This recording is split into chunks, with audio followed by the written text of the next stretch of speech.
Stocks में investment करना चाहिए या म्यूचुअल फंड में, चलिए समझते हैं। स्टॉक्स में इन्वेस्टमेंट करने का मतलब होता है कि आप कोई कंपनी का शेयर डायरेक्टली परचेस कर रहे हो थ्रू एनएसई या बीएसई, यानी कि आप पूरे जिम्मेदार होते हो कि वो स्टॉक कितने टाइम तक का आपको होल्ड करना है, कभी एंट्री लेना है, कभी एग्जिट लेना है, और क्या आपका रिस्क कैपेबिलिटी है। यानी आप खुद एनालिसिस करते हो वो कंपनी के बारे में कि उसका रिसर्च रिपोर्ट क्या है, उसका टेक्निकल क्या है, उसका फंडामेंटल क्या है, उसके बारे में न्यूज क्या है, और आजू बाजू में क्या उसके हालचाल हो रहे हैं। स्टॉक्स में इन्वेस्टमेंट करने का बेनिफिट ये, अगर आपका इन्वेस्टमेंट और आपका रिसर्च अगर प्रॉपर रहा तो आपका पैसा 3 से 4 गुना बढ़ सकता है, लेकिन वहां पे रिस्क भी उतना होता है। अगर आपका थोड़ा सा भी मिस्टेक हुआ और कंपनी प्रॉपर नहीं निकला तो आपका पूरा पैसा भी वाइप आउट हो सकता है। म्यूचुअल फंड में एक प्रोफेशनल फंड मैनेजर आपके बिहाफ में स्टॉक्स में इन्वेस्टमेंट करता है, यानी कि वो आपका पैसा जमा करके 10-12 डिफरेंट स्टॉक्स में इन्वेस्टमेंट करता है, जहाँ पे आपका पोर्टफोलियो डाइवर्सिफाई हो जाता है। उस वजह से अगर आपका एक स्टॉक नहीं चला तो बाकी के स्टॉक्स वो कवर अप करके आपको रिटर्न्स वगैरह एवरेज दे देते हैं।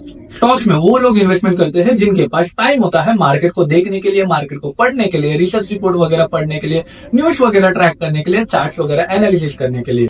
वो लोग जो मार्केट में ज्यादा एक्टिव रहते हैं वो डायरेक्टली स्टॉक्स में इन्वेस्टमेंट करते हैं। लेकिन म्यूचुअल फंड में जिनके पास या तो टाइम नहीं होता है या तो फिर प्रॉपर नॉलेज नहीं होता, वो लोग म्यूचुअल फंड में इन्वेस्टमेंट करते हैं। दोनों का गोल सेम है, वेल्थ क्रिएशन करना। सिर्फ इतना है, स्टॉक्स में हाई रिस्क है, इसकी वजह से हाई रिटर्न मिलता है।